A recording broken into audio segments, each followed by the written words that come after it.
അപ്പോൾ തുടങ്ങാം. ഞങ്ങളെ കണ്ടോടനെ പുള്ളി ഓടി ഞങ്ങളെ തള്ളി മാറ്റിയിട്ട് അങ്ങോട്ട് മാറ്റി പിടിച്ച് നിർത്തിയിട്ട് പറഞ്ഞു അവിടെ ഒരു സാധനം ഉണ്ടെന്ന് പറഞ്ഞു. അപ്പോൾ ഇവൻ ഈ കൈ ഇങ്ങനെ വെക്കുന്ന സമയത്ത് എന്തോ സാധനം ചുകി എന്ന് പോയത് പാമ്പിൻ്റെ തലയോ നാക്കോ ഏതാണ്ട് ഇങ്ങനെ നീണ്ടു വന്നതാണ്. അപ്പോൾ കൂട്ടത്തിൽ ഒരാൾ ചോദിച്ചു, ഒരാൾ ആദ്യം ഇങ്ങനെ അടിച്ച് വീഴ്ത്തണമെന്ന് പറഞ്ഞില്ലേ, ആരാന്ന് പറ.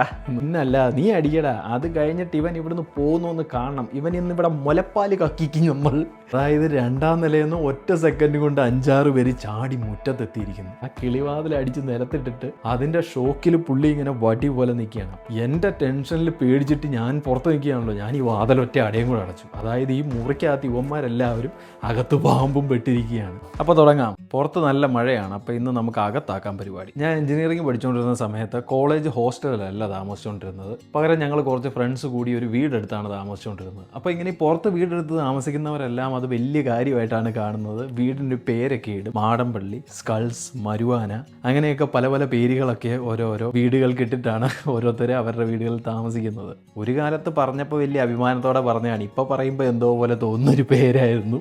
പുലിമട എന്നായിരുന്നു ഞങ്ങൾ താമസിച്ചുകൊണ്ടിരുന്ന വീടിൻ്റെ പേര്. അത് ഞങ്ങളായിട്ടിട്ട പേരല്ല, ഞങ്ങൾക്ക് മുമ്പേ ആ വീട്ടിൽ താമസിച്ചുകൊണ്ടിരുന്നവർ ആ വീടിനെ അങ്ങനെ വിളിക്കുകയും ആ പേര് ഞങ്ങൾ ഏറ്റെടുക്കുകയും ചെയ്തതാണ്. ഏതായാലും അത് പോട്ടെ. അങ്ങനെ ഞങ്ങൾ അവിടെ താമസിച്ചുകൊണ്ടിരിക്കുന്ന സമയത്ത് പുലിമടയിലേക്ക് ഞങ്ങൾ പ്രതീക്ഷിക്കാത്തൊരു അതിഥി ഒരു ദിവസം വരികയാണ്. ഞങ്ങൾ ശരിക്കും താമസിക്കുന്ന ഒരു വീടിൻ്റെ 2ാം നിലയിലായിട്ടാണ്. അപ്പോൾ ഈ 2ാം നിലയുടെ മുകളിലായിട്ട് ഒരുപാടധികം ഈ വള്ളികളും ചെടികളും ഒരുപാട് ക്രീപ്പേഴ്സും ഒക്കെ വളർന്ന് ഇങ്ങനെ നിൽപ്പുണ്ട്. അപ്പോൾ ഞങ്ങൾ പല പ്രാവശ്യം താഴെയുള്ള ഓണറിനോട് പറഞ്ഞിട്ടുണ്ട് അതെല്ലാം വെട്ടിക്കളയണം, അത് റിസ്ക് ആണ് എന്ന് പറയുമ്പോൾ പുള്ളി പറയും, അതിൻ്റെ ആവശ്യമൊന്നുമില്ല, കാരണം അത് വെട്ടിക്കളഞ്ഞു കഴിഞ്ഞാൽ നിങ്ങൾക്ക് ഭയങ്കരമായിട്ട് ചൂടെടുക്കും, സമ്മർ ആയി കഴിയുമ്പോൾ നിങ്ങൾക്ക് പിന്നെ ഈ വീട്ടിൽ കിടന്ന് ഉറങ്ങാൻ പറ്റില്ല, അതുകൊണ്ട് ഞാൻ മനഃപൂർവ്വം അത് വെട്ടാതെ വെച്ചിരിക്കുന്നതാണ്. സംഭവം പുള്ളി ഒരു 1.5 പിശുക്കനാണ്, അതുകൊണ്ടാണ് പുള്ളി വെട്ടാത്തത്. എനിവേസ് പുള്ളി പറഞ്ഞ ന്യായം ഞങ്ങളങ്ങ് സമ്മതിച്ചു കൊടുത്തു. ഇനിയിപ്പോൾ എന്താ, കുറച്ച് ചെടികൾ ആ മോള് എന്നു വെച്ചാൽ നമുക്ക് എന്താ പ്രശ്നമെന്നൊക്കെ ഞങ്ങൾ വിചാരിച്ചിങ്ങനെ സമാധാനപരമായിട്ട് ജീവിച്ചു പോകുന്നതിൻ്റെ ഇടയ്ക്ക് ഒരു ദിവസം ഞങ്ങളുടെ കൂട്ടത്തിലൊരു സുഹൃത്ത് പുറത്തേക്ക് പോകാൻ വേണ്ടി നല്ല ഉടുപ്പൊക്കെ ഇട്ടിട്ട് പുള്ളി ഇങ്ങനെ വന്ന് റെഡി ആയിട്ട് ഒരു ജനലിൻ്റെ സൈഡിലുള്ള അലമാരിയുടെ അടുത്തേക്ക് പോയി. ഞങ്ങൾ ബാക്കിയുള്ളവരൊക്കെ തൊട്ടപ്പുറത്തെ മുറികളിലൊക്കെ ആയിട്ട് ഇങ്ങനെ കിടപ്പുണ്ട്. പെട്ടെന്ന് ഒരു സെക്കൻഡിൽ ഞങ്ങൾ കേൾക്കുന്നത് ഭയങ്കരമായിട്ടൊരു അലർച്ചയാണ്. ഞങ്ങളെല്ലാവരും കൂടെ പെട്ടെന്ന് ഈ മുറിയിലേക്ക്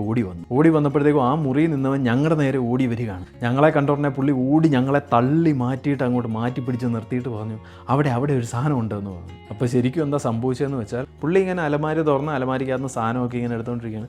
ദേവഹിന്ദുണീതൻ ഹർഷമംഗളഘോഷം എന്നൊക്കെ പറഞ്ഞ് പുള്ളി സാധനങ്ങളൊക്കെ എടുത്തുകൊണ്ടിരിക്കുമ്പോൾ പുള്ളിയുടെ ഈ കൈയുടെ സൈഡിലായിട്ട് ആരോ ഇരുന്നേച്ച് ഇങ്ങനെ കിച്ചി എന്നിങ്ങനെ വിളിക്കുന്ന പോലെ പുള്ളിക്കൊരു തോന്നൽ. പക്ഷേ പുള്ളി നോക്കുമ്പോൾ തൊട്ടിപ്പുറത്ത് ജനലാണ്. ഈ ജനലിൻ്റെ അപ്പുറത്ത് നിന്ന് ആര് വിളിക്കാനാണെന്ന് വിചാരിച്ച് പുള്ളി മൈൻഡ് ചെയ്തില്ല. എനിവേസ് പുള്ളി സാധനങ്ങളൊക്കെ എടുത്തതിന് ശേഷം അലമാരി ഇങ്ങനെ അടച്ചിട്ട് ആ ഭാഗത്തേക്ക് നോക്കുമ്പോൾ കാണുന്നത് ആ ജനലിൻ്റെ കമ്പിയിൽ ഒരു പാമ്പ് ചുറ്റിപ്പടഞ്ഞിങ്ങനെ കിടക്കുകയാണ്. കാരണം ഇവൻ ചുറ്റിയിട്ട് എങ്ങനെയോ ലോക്കായി പോയ പോലെ അതിനകത്ത് ഇങ്ങനെ കിടക്കുകയാണ്. അപ്പോൾ ഇവൻ ഈ കൈ ഇങ്ങനെ വെക്കുന്ന സമയത്ത് എന്തോ സാധനം ചുകി എന്ന് പോയത് പാമ്പിൻ്റെ തലയോ നാക്കോ ഏതാണ്ട് ഇങ്ങനെ നീണ്ടു വന്നതാണ്. അത് മനസ്സിലാക്കിയ സെക്കൻഡിലാണ് പുള്ളി ആ കാറൊക്കെ കൊണ്ട് ഞങ്ങളുടെ ഭാഗത്തേക്ക് ഓടി വരുന്നത്. അപ്പോൾ എനിവേസ് ഞങ്ങളെല്ലാവരും സംഭവം എന്താണെന്ന് മനസ്സിലാക്കി. ഇനിയിപ്പോൾ എന്ത് ചെയ്യണം? അന്ന് ഞങ്ങളൊരു 10-20 വയസ്സ് മാത്രമുള്ള പ്രായമാണ്. ഇന്നത്തെ പോലെ പാമ്പിനെ ഒന്നും ചെയ്യാൻ പാടില്ലെന്നുള്ള വിവരമില്ല.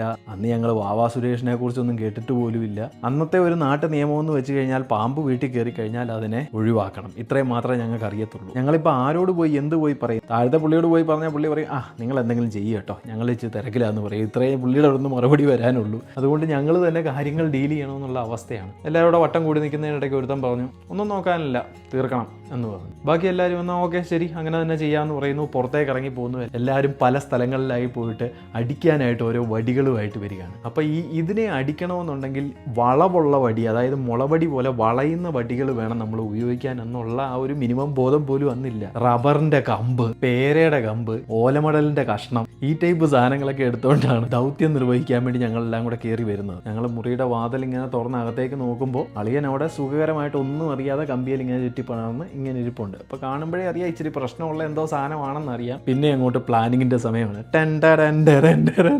ഇതെല്ലാം വന്നിട്ട് പ്ലാനിങ് അങ്ങോട്ട് തുടങ്ങുകയാണ്. ആരോ ഒരാൾ കയറി വന്നിട്ട് പറഞ്ഞു, വ്യക്തമായിട്ടൊരു പ്ലാൻ ഞാൻ പറയാം. ആദ്യം കൂട്ടത്തിൽ ഒരാൾ ഇവനെ ഉന്നം വെച്ചിട്ട് ഒറ്റ അടി അടിക്കുന്നു. ഈ അടി അടിക്കുമ്പോൾ സംഭവിക്കുന്നത് എന്താണെന്ന് വെച്ചാൽ അവൻ്റെ കൺട്രോൾ പോവും, അവൻ താഴേക്ക് വീഴും. താഴേക്ക് വീഴുമ്പോൾ നമ്മളെല്ലാവരും വരിയായിട്ട് നിരന്ന് നിന്നിട്ട് ഠിം ഒറ്റയടി എല്ലാവരും അടിക്കുന്നു.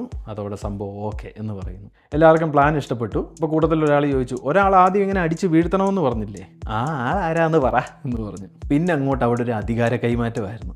ആദ്യത്തെ ഒരുത്തൻ പറയുന്നു, ഐഡിയ പറഞ്ഞ ഇവനല്ലേ, അതുകൊണ്ട് ഇദ്ദേഹം തന്നെ അടിക്കട്ടെ. പാവം പറയുന്നു, ഞാൻ അടിക്കാമായിരുന്നു, പക്ഷെ കൂട്ടത്തിൽ മൂത്ത ഇദ്ദേഹമല്ലേ, ഇദ്ദേഹം അടിക്കട്ടെ. ഓ, മൂത്തതൊക്കെ ഞാൻ തന്നെ, പക്ഷെ കൂട്ടത്തിൽ ഏറ്റവും വണ്ണം ഉള്ളത് ഇദ്ദേഹത്തിനാണ്, അപ്പോൾ ഇദ്ദേഹം അടിക്കട്ടല്ലേ. വണ്ണവും ആരോഗ്യമൊക്കെ എനിക്കുണ്ട്, പക്ഷേ കാര്യം എന്താണെന്ന് വെച്ചാൽ ഞാൻ സിറ്റിയിൽ വളർന്നതായതുകൊണ്ട് ഞാനിങ്ങനെ ഇതുങ്ങളെ ഒന്നും കണ്ട് ശീലിച്ചിട്ടില്ല. ഗ്രാമത്തിൽ വളർന്നിട്ടുള്ള ഇദ്ദേഹത്തിന് ഇതിനെക്കുറിച്ച് കൂടുതൽ അറിയായിരിക്കും, അദ്ദേഹം അടിക്കട്ടെ. ഞാൻ ഗ്രാമത്തിൽ വളർന്നതാണ്, പക്ഷേ ഞാൻ കണ്ണാടി വെച്ചിട്ടുണ്ട്, അതുകൊണ്ട് ഞാൻ ചിലപ്പോൾ അടിക്കുമ്പോൾ എനിക്ക് കൃത്യമായിട്ട് കാണാൻ പറ്റിയെന്ന് വരില്ല, അതുകൊണ്ട് ഇദ്ദേഹം അടിക്കട്ടെ. ഇങ്ങനെ ഓരോ കാരണം പറഞ്ഞ് ഓരോരുത്തന്മാർ മറ്റേ അക്കായിക്ക വെക്കുമ്പോഴൊക്കെ വെക്കുന്ന പോലെ ഞങ്ങൾ ഓരോരുത്തരായിട്ട് ഇതിൻ്റെ ഉത്തരവാദിത്വം ഇങ്ങനെ മാറ്റിക്കൊണ്ടിരിക്കുകയാണ്. അവസാനം സഹി കേട്ട് കഴിഞ്ഞിട്ട് ഒരുത്തൻ പറഞ്ഞു, നിർത്ത, നിങ്ങൾ ആരും അടിക്കണ്ട, ഞാൻ അടിക്കും, ഇപ്പം താഴെ വീഴും, പിന്നെ നിങ്ങളെല്ലാവരും അടിച്ചോണം എന്ന് പറയുന്നു. ഉടനെ എല്ലാവരും ധൈര്യമായി, എല്ലാവരും ഡയലോഗ് മാറി. പിന്നല്ല, നീ അടിക്കടാ, അത് കഴിഞ്ഞിട്ട് ഇവൻ ഇവിടുന്ന് പോകുന്നു എന്ന് കാണണം, ഇവൻ ഇന്നിവിടെ മുലപ്പാൽ കക്കിക്കും നമ്മൾ എന്നൊക്കെ വലിയ ഡയലോഗ് എല്ലാം അടിക്കുന്നു. അതിനുശേഷം അടിക്കാനുള്ളവൻ ഫ്രണ്ടിലേക്ക് പോകുന്നു, ബാക്കിയുള്ളവർ വരിയായിട്ട് പുറകിൽ ഇങ്ങനെ നിരന്ന് നിൽക്കുന്നു.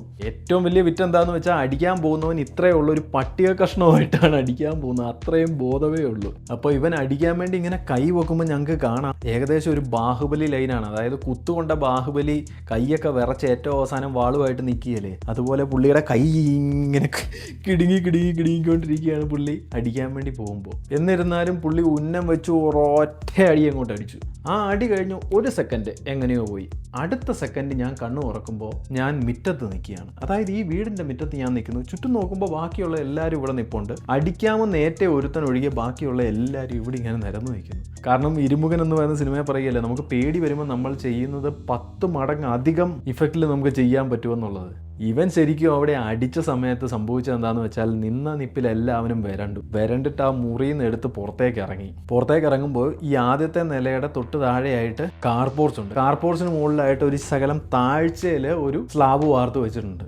ഈ രണ്ടാം നിലയിൽ നിന്നവന്മാരെല്ലാം കൂടെ ഒറ്റ ചാട്ടത്തിന് ഈ സ്ലാബേൽ, അടുത്ത ചാട്ടത്തിന് ഈ വീടിൻ്റെ മുറ്റത്തിൽ, അതായത് രണ്ടാം നിലയിൽ നിന്ന് ഒറ്റ സെക്കൻഡ് കൊണ്ട് 5-6 പേര് ചാടി മുറ്റത്തെത്തിയിരിക്കുന്നു. ഒരു സെക്കൻഡ് കൊണ്ട് കാര്യം മനസ്സിലായി, പ്രശ്നമായി എന്ന് മനസ്സിലായി. അതിനകത്ത് ഏറ്റവും വലിയ പ്രശ്നം അടിക്കാവുന്ന ഏറ്റവും മാത്രം വന്നിട്ടില്ല. ഞങ്ങൾ പതുക്കെ എടാ എന്നിങ്ങനെ വിളിക്കുന്നുണ്ട്. വിളിക്കുമ്പോൾ അവിടുന്ന് ആരും വിളി കേൾക്കുന്നുമില്ല. ദൈവമേ തീർന്നോ, ഇനി എന്താകുമെന്നറിയാതെ ഞങ്ങൾ പതുക്കെ കയറി ചെല്ലുമ്പോൾ ഞങ്ങൾ കാണുന്നത് ഈ സിനിമയിലൊക്കെ കാണുന്ന പോലെ പുള്ളിതാ ഇങ്ങനെ നിൽക്കുക, 2 കൈയും ഇങ്ങനെ സൈഡിലേക്കൊക്കെ വെച്ചിട്ട് താഴേക്ക് ഇങ്ങനെ നോക്കി ഇങ്ങനെ നിൽക്കുക. ഞങ്ങൾ പുറകിൽ നിന്ന് പുള്ളിയുടെ ബാക്ക് പോസാണ് ഞങ്ങൾ കാണുന്നത്. ഞങ്ങൾ പതുക്കെ ഈ മുറിക്കകത്തോട്ട് കയറി ഇങ്ങനെ നോക്കുമ്പോൾ ഒന്നുമില്ല. ആ ഫ്രണ്ടിലത്തെ ജനലിൻ്റെ കമ്പിയെ പാമ്പ് അതേപടി തന്നെ ഇങ്ങനെ ഇരിപ്പുണ്ട്. പുള്ളി അതിൻ്റെ ഫ്രണ്ടിൽ ഇങ്ങനെ വടി പോലെ നിൽക്കുകയാണ്. അപ്പോൾ ഞങ്ങൾ ചെന്ന് നോക്കുമ്പോൾ കാണുന്നത് എന്താണെന്ന് വെച്ചാൽ അടി കൊണ്ടത് പാമ്പിനിട്ടല്ല. നേരത്തെ പറഞ്ഞിരുന്നല്ലോ ഒരു അലമാരി അവിടെ ഉണ്ടെന്ന് പറഞ്ഞല്ലോ, ഈ അലമാരിയുടെ ചെറിയൊരു കിളിവാതിലുണ്ടായിരുന്നു. പുള്ളി അടി കൊള്ളുന്നത് ആ കിളിവാതിലിനിട്ടാണ്. ആ കിളിവാതിൽ അടിച്ച് നിരത്തിട്ടിട്ട് അതിൻ്റെ ഷോക്കിൽ പുള്ളി ഇങ്ങനെ വടി പോലെ നിൽക്കുകയാണ്. പാമ്പിന് ഈ സൗണ്ടൊന്നും കേൾക്കാത്തതുകൊണ്ട് പാമ്പൊന്നും അറിയാതെ ഞം പറഞ്ഞുകൊണ്ട് പാമ്പ് അവിടെ തന്നെ ഇങ്ങനെ ഇരിക്കുകയും ചെയ്യുന്നുണ്ട്. ഞങ്ങളെ കണ്ടുടനെ ഇവനങ്ങ് തുടങ്ങി, നീയൊക്കെ എന്ത് പരിപാടിയാടാ കാണിച്ചത്, നീയൊക്കെ എന്നെ ഈ കാണിച്ചതെന്നെല്ലാം പറയുമ്പോഴത്തേക്ക് ഞങ്ങൾ പറഞ്ഞു, അതിന് നീ അടിച്ചിട്ടില്ലല്ലോ, അടിച്ചിട്ടല്ലേ ഞങ്ങൾ വീണ്ടും അടിക്കേണ്ട കാര്യമുള്ളൂ എന്ന് പറയുന്നു. അപ്പോൾ പുള്ളി പറഞ്ഞു, വേണ്ട എന്തു ആകട്ടെ, ഇനി ഞാൻ അടിക്കും, ഈ അടിയിൽ ഇവൻ വീഴും, അത് കഴിഞ്ഞിട്ട് നീയൊക്കെ അടിച്ചോണം, ഇനി അഥവാ നീയൊക്കെ അടിക്കാതെ ഓടിയാൽ നിൻ്റെയൊക്കെ പുറകെ വന്ന് നിന്നെയൊക്കെ ഞാൻ അടിക്കുമെന്ന് പറഞ്ഞു. അപ്പോൾ ഞങ്ങളെല്ലാവരും പറഞ്ഞു, ഒന്നും പേടിക്കാനില്ല, ഞങ്ങൾ അടിച്ചിരിക്കും എന്ന് പറയുന്നു. ഞാൻ ഏറ്റെടുത്തു സംഭവം. ഞാൻ അങ്ങോട്ട് മുമ്പിലേക്ക് വന്നിട്ട് പറഞ്ഞു, ഒരാൾ അവിടെ നിൽക്കും, ഒരാൾ ഇപ്പുറത്ത്, അവൻ ഇങ്ങനെ വീഴുകയാണെങ്കിൽ ഇവിടെ, നീ അവിടെ നിന്ന് ഇങ്ങനെ, നീ ഇവിടെ നിന്ന് ഇങ്ങനെ ഓരോരുത്തരെയും ഞാൻ സെറ്റ് ചെയ്ത് നിർത്തുകയാണ്. അതിൻ്റെ ഉദ്ദേശം എന്താണെന്ന് വെച്ചാൽ എല്ലാവരെയും സെറ്റ് ചെയ്തതിന് ശേഷം ഞാൻ ഈ മുറിയുടെ പുറത്തെ വാതിലിൻ്റെ അവിടെ എത്തി. എന്നിട്ട് ഞാൻ പറഞ്ഞു, ഇനി എൻ കേസ് എങ്ങാനും പുറത്തേക്ക് വന്നാൽ ഞാൻ വാതിലടയ്ക്കാമെന്ന് പറഞ്ഞ് ഞാൻ വിദഗ്ധമായിട്ട് മുറിയുടെ പുറത്ത് വാതിലയിൽ ഇങ്ങനെ പിടിച്ച് നിൽക്കുകയാണ്, ബാക്കിയുള്ളവന്മാരെല്ലാം അകത്തും. അങ്ങനെ ആദ്യത്തെ അടി അലമാരിയിൽ അടിച്ച് വീഴ്ത്തിയതിന് ശേഷം രണ്ടാമത്തെ അടിക്കായിട്ട് ബാഹുബലി വീണ്ടും കൈവെക്കുന്നു, ഉന്നം നോക്കുന്നു, ഒറ്റയടി. ഇപ്രാവശ്യവും പാമ്പിന് കൊണ്ടില്ല, പക്ഷേ ഇപ്രാവശ്യം കൊണ്ടത് ഈ കമ്പിക്കിട്ടാണ്. ഈ കമ്പിക്കിട്ട് അടി കൊണ്ടുമ്പോൾ കമ്പി ഇങ്ങനെ ജിഗിന്നും പറഞ്ഞ് അങ്ങോട്ട് വിറയ്ക്കും. പെട്ടെന്ന് ഇവൻ വിറച്ചിട്ട് പാമ്പ് എങ്ങനെയോ അതിൻ്റെ ആ കുരുക്കങ്ങ് വിട്ടിട്ട് ഇത് താഴേക്ക് വീണു. ഇത് താഴേക്ക് വീണതും ഈ മുറിക്കകത്ത് എല്ലാവരും കൂടെ ഓടാൻ തുടങ്ങി. എൻ്റെ ടെൻഷനിൽ പേടിച്ചിട്ട് ഞാൻ പുറത്ത് നിൽക്കുകയാണല്ലോ, ഞാൻ ഈ വാതിലൊറ്റ അടയും കൂടെ അടച്ചു. അതായത് ഈ മുറിക്കകത്ത് ഇവന്മാരെല്ലാവരും അകത്ത് പാമ്പും പെട്ടിരിക്കുകയാണ്. ഈ കൂട്ടയോട്ടത്തിനിടയ്ക്ക് അങ്ങോട്ടും ഇങ്ങോട്ടും ഓടുന്നതിൻ്റെ ഇടയ്ക്ക് ഒരുത്തനൊരു മുളവടി പിടിച്ചിട്ടുണ്ട്, ഒരുത്തൻ മാത്രം. അവൻ അവിടെ ഇടിച്ച് ഇവിടെ ഇടിച്ച് ഇങ്ങനെ വന്ന് നോക്കുമ്പോൾ അവൻ്റെ നേരെ ഫ്രണ്ടിൽ ഈ സാധനം കിടക്കുന്നു. ഇവൻ പേടിച്ചിട്ട് അയ്യോ എന്ന് പറഞ്ഞ ഒറ്റയടി. ഏതായാലും ആ അടി കൊണ്ടത് കൃത്യം ഇതിൻ്റെ നടുവിനിട്ടാണ്. ആ നടുവിനടി കൊണ്ടു ഇവന് പിന്നെ അനങ്ങാൻ മേലാതെ അവനിങ്ങനെ നിൽക്കുകയാണ്. അപ്പോഴത്തേക്കും ഒച്ചയും ബഹളമൊക്കെ കേട്ട് പതുക്കെ താഴെ നിന്ന് ആൾക്കാരിങ്ങനെ കയറി വന്നു. എന്നാ മോനെ നീ ചോദിച്ചപ്പോൾ ഞങ്ങളിങ്ങനെ ചൂണ്ടിക്കാണിച്ചു, ഇതാ സംഭവം എന്ന് പറഞ്ഞ് ചൂണ്ടിക്കാണിക്കുന്നു. ഒരു നോക്കിയിട്ട് പറഞ്ഞു, എൻ്റെ പൊന്നേ ഇത് മറ്റേ വളവളപ്പനാണ്, അതിൻ്റെ വള കണ്ടോ, ഭയങ്കര വിഷമുള്ള സാധനമാണ്, ഭാഗ്യത്തിനാണ് രക്ഷപ്പെട്ടത് എന്നൊക്കെയുള്ള കാര്യങ്ങൾ പറയുന്നു. ഞങ്ങളെല്ലാവരും അപ്പോൾ ഇതൊക്കെ എന്ത് എന്നൊരു മോഡിൽ ഞങ്ങളെല്ലാവരും നിൽക്കുന്നു. ശേഷം തിരിച്ച് ഞങ്ങളെല്ലാവരും കയറി വന്നതിന് ശേഷം ഒരു ചർച്ച നടക്കുകയാണ്. ഞങ്ങളായിട്ട് പറയുന്നു, അധികം താമസിക്കാതെ ഇതെല്ലാവരും അറിയും. ഇനി അഥവാ അറിഞ്ഞില്ലെങ്കിൽ നമ്മളെല്ലാവരെയും അറിയിക്കും. പക്ഷേ അറിയിക്കുമ്പോൾ ഇതിനകത്ത് ഒരു ചെറിയ വ്യത്യാസമുണ്ട്. ഈ വീട്ടിലേക്ക് ഇങ്ങനെ ഒരു ദിവസം കയറി വരുന്നു. കയറി വന്നപ്പോൾ കൂട്ടത്തിലൊരാൾ, ഓക്കെ നീ അയക്കൂ, ഇവൻ്റെ വാലിൽ പിടിച്ചൊരു വലി ഇങ്ങോട്ട് വലിക്കുന്നു. മനുഷ്യനെ കണ്ട പേടിച്ച് ഇവൻ ഈ വഴിക്ക് അതിലേ കൂടെ പോയി പുറത്തേക്ക് ഇറങ്ങാൻ പോയപ്പോൾ ആ വാതിലിൻ്റെ ഫ്രണ്ടിൽ ഒരാൾ നെഞ്ച് വിരിച്ച് ഇങ്ങനെ നിൽക്കുന്നു. അത് നീ അയക്കും. അവിടെ നിന്ന് തിരിയാൻ നോക്കുമ്പോൾ അപ്പുറത്തെ വശത്തൊരാൾ, ഇപ്പുറത്തെ വശത്തൊരാൾ, ഫ്രണ്ടിലൊരാൾ, അങ്ങനെ 4 വശത്തേക്കും തിരിയാൻ പറ്റാതെ ഇവനിങ്ങനെ നിൽക്കുന്ന സമയത്ത് 4 വശങ്ങളിൽ നിന്നും ഒറ്റയടി ടാങ്, അങ്ങനെ ആ അടിയിൽ ഇവനെ നമ്മൾ തീർക്കുന്നു. നമ്മൾ ഇവനെയും പൊക്കിയെടുത്ത് താഴേക്ക് ചെല്ലുമ്പോൾ ആ വീട്ടുകാരും തൊട്ടടുത്ത വീട്ടുകാരും ഒക്കെ ഞങ്ങളെ ഇങ്ങനെ കൈകൂപ്പി ഇങ്ങനെ നോക്കിക്കൊണ്ട് നിൽക്കുകയാണ്. ഞങ്ങളുടെ കുറേ കാലത്തെ പേടിയും ടെൻഷനുമാണ്. ഇനി ഞങ്ങളുടെ കുട്ടികൾക്ക് സമാധാനമായിട്ട് പുറത്തിറങ്ങി കളിക്കാമല്ലോ, ഇനി ഞങ്ങൾക്ക് രാത്രിയിൽ സമാധാനമായിട്ട് കിടന്നുറങ്ങാമല്ലോ, നിങ്ങളെ ദൈവമാണ് ഞങ്ങളുടെ അടുത്തേക്ക് അയച്ചത് എന്നൊക്കെ നാട്ടുകാർ ഞങ്ങളെ നോക്കി പറയുന്നു. ഞങ്ങൾ വീണ്ടും ഇതൊക്കെ എന്ന് പറഞ്ഞ് ഡിസ്പോസ് ചെയ്തു. ഇതാണ് സംഭവിച്ചത് എന്നുള്ളതാണ് നമ്മൾ പുറത്ത് പറയേണ്ടതെന്ന് ഞങ്ങൾ തമ്മിൽ തീരുമാനിക്കുന്നു. ഈ കഥ ഞങ്ങൾ കൃത്യമായിട്ട് ഞങ്ങളുടെ കോളേജിലുള്ള ഞങ്ങളുടെ ഫ്രണ്ട്സിൻ്റെ അടുത്തെല്ലാം എത്തിക്കുന്നു. ഞങ്ങൾക്ക് വേണ്ടി ഞങ്ങൾ തന്നെ വളരെ മികച്ച PR വർക്ക് അന്ന് നടത്തി. ഈ കഥ കാട്ടുതീ പോലെ ഞങ്ങളവിടെ പ്രചരിപ്പിച്ചെങ്കിലും ശരിക്കും ഞങ്ങളുടെ വീടിനുള്ളിൽ നടന്നത് വെറും കെയോസ് ആയിരുന്നു. അതിനകത്ത് നിന്ന് ജീവനോടെ പുറത്തിറങ്ങാൻ ഞങ്ങളെ കൊണ്ട് സാധിച്ചത് എന്തോ ഭാഗ്യം കൊണ്ട് മാത്രമാണ്. വർഷം കുറച്ച് കഴിഞ്ഞു പോയതുകൊണ്ട് ഇനി സത്യം തുറന്നു പറയാമല്ലോ, ഇതായിരുന്നു ഞങ്ങളുടെ വീട്ടിൽ വന്ന അതിഥി ഞങ്ങൾക്ക് ഉണ്ടാക്കി തന്ന എക്സ്പീരിയൻസിൻ്റെ ശരിയായിട്ടുള്ള കഥ. ഇന്ന് ഈ കഥ ഞാൻ പറഞ്ഞു കഴിഞ്ഞപ്പോൾ ഞാൻ പറഞ്ഞു ഞങ്ങളുടെ ഹൗസ് ഓണർ താഴെ താമസിച്ചിരുന്ന പുള്ളിയെക്കുറിച്ച് പറഞ്ഞു. ഇദ്ദേഹം ഞങ്ങളുടെ ജീവിതത്തിൽ ഒരു പ്രധാനപ്പെട്ട കഥാപാത്രമായിരുന്നു. പുള്ളിയുടെ പിശുക്കായിരുന്നു ഏറ്റവും വലിയ ഒരു ഇൻട്രസ്റ്റിംഗ് ഫാക്ടർ എന്ന് പറയുന്നത്. ഇത്രയും പിശുക്കനായിട്ട് ജീവിച്ചിരുന്ന പുള്ളിക്ക് ഞങ്ങളെ കൊണ്ട് ജീവിതത്തിൽ ഒരു അബദ്ധം പിന്നീട് സംഭവിച്ചിട്ടുണ്ട്. ആ അബദ്ധം എന്തായിരുന്നുവെന്നും അതുകൊണ്ട് പുള്ളിക്കുണ്ടായ നഷ്ടം എന്താണെന്നും അന്നേ ദിവസം ഉണ്ടായ പ്രശ്നങ്ങൾ എന്തൊക്കെയാണെന്നും ഇനി ഞാൻ വരുമ്പോൾ നിങ്ങളുടെ അടുത്ത് പറയാം. So till we meet again, this is your neighbour Mallu RJ Sharon signing off.